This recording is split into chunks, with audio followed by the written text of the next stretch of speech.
ಕೊಳಚೆ ನೀರಿನಿಂದ ಕಂಗಾಲಾದ ನಿವಾಸಿಗಳು.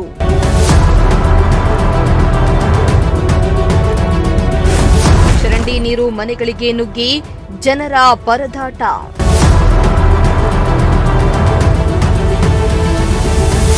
ಮಧುಗಿರಿ ತಾಲೂಕಿನ ಕೊಡಿಗೇನಹಳ್ಳಿ ಗ್ರಾಮ ಪಂಚಾಯಿತಿ ಸಮೀಪದ 4ನೇ ವಾರ್ಡ್ನಲ್ಲಿ ಕೊಳಚೆ ನೀರಿನ ಸಮಸ್ಯೆ ತೀವ್ರಗೊಂಡಿದೆ.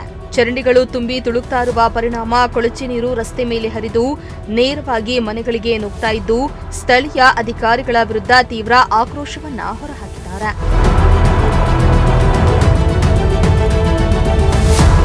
ಕಳೆದ ಹಲವು ದಿನಗಳಿಂದ ಸುರಿತಾ ಇರುವ ಮಳೆಯಿಂದ ಚರಂಡಿಗಳು ಸಂಪೂರ್ಣವಾಗಿ ಹೂಳಿನಿಂದ ತುಂಬಿಕೊಂಡಿದ್ದು ನೀರು ಸರಾಗವಾಗಿ ಹರಿಯದೆ ಮನೆಗಳ ಮುಂದೆ ಹಾಗೂ ರಸ್ತೆಗಳಲ್ಲಿ ನಿಂತಿದೆ.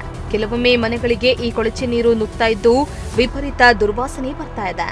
ಇದರಿಂದ ಸೊಳ್ಳೆಗಳ ಕಾಟ ಕೂಡ ಹೆಚ್ಚಾಗಿದ್ದು ರೋಗ ಹರಡುವ ಭೀತಿಯಲ್ಲಿ ಸಾರ್ವಜನಿಕರು ದಿನ ಕಳೆದಿದ್ದಾರೆ. ಇನ್ನು ಗ್ರಾಮ ಪಂಚಾಯಿತಿ ಕಚೇರಿಯ ಪಕ್ಕದಲ್ಲಿಯೇ ಈ ಪರಿಸ್ಥಿತಿ ನಿರ್ಮಾಣವಾಗಿದ್ದರೂ ಅಧಿಕಾರಿಗಳು ಮತ್ತು ಜನಪ್ರತಿನಿಧಿಗಳು ಮಾತ್ರ ಕಣ್ಮುಚ್ಚಿ ಕುಳಿತಿದ್ದಾರೆ ಎಂದು ಸ್ಥಳೀಯರು ಆರೋಪಿಸಿದ್ದಾರೆ. ಚಿಕ್ಕ ಮಕ್ಕಳಿಗೆ ಹಾಕೊಂಡು ರಾತ್ರಿ ಎಲ್ಲ ನಿದ್ದೆ ಇಲ್ಲ, ಇದರಿಂದ ಎತ್ತಿ ಈಚೆಗೆ ಹಾಕವ್ರೆ ನೀರು. ಜಾಸ್ತಿ ಆಗ್ಬಿಟ್ಟಿದೆ, ಎಲ್ಲ ಇಲ್ಲಿ ಕಾಯಿಲೆಗಳು ಬಂದ್ಬಿಡ್ತೈತೆ. ಮಕ್ಕಳಿಗೆ ದೊಡ್ಡವ್ರಿಗೆ ಎಲ್ಲಾರು ಕಾಯಿಲೆಗಳು ಬಂದ್ಬಿಡ್ತೈತೆ. ಚರಂಡಿಗಳು ಎಲ್ಲ ತುಂಬೋಗಿ ಎಲ್ಲ ಇದು ಈಗ ಪಂಚಾಯತ್ ಅವ್ರಿಗೆ ಹೇಳಿದ್ರೆ ಕೇಳೋದೇ ಇಲ್ಲ. ಹೂ ಅಂತಾರ ತಿರುಗಿ ಬರೋದೇ ಇಲ್ಲ, ಕಿವಿ ಒಳಗೆ ಹಾಕೋದೇ ಇಲ್ಲ. ಸುಮ್ಮನೆ ಮೆಂಬರ್ಗಳು ಅದೇ ಇರೋದು.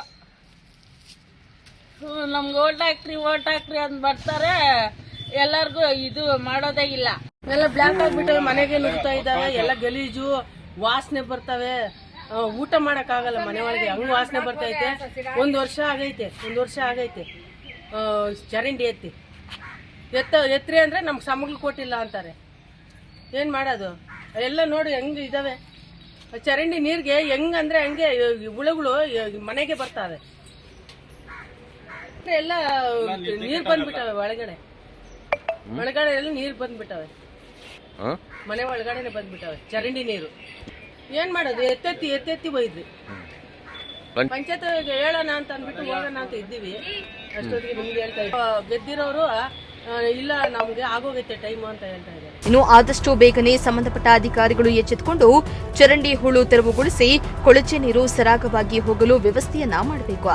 ಇಲ್ಲದಿದ್ದರೆ ಗ್ರಾಮ ಪಂಚಾಯಿತಿ ಕಚೇರಿಗೆ ಮುತ್ತಿಗೆ ಹಾಕಿ ಪ್ರತಿಭಟನೆ ನಡೆಸುತ್ತೇವೆ ಎಂದು ನಿವಾಸಿಗಳು ಎಚ್ಚರಿಕೆಯನ್ನ ನೀಡಿದ್ದಾರೆ. ಸಿರಾಜ್ ಅಹಮದ್, ಪ್ರಜಾಶಕ್ತಿ ಟಿವಿ, ಮಧುಗಿರಿ.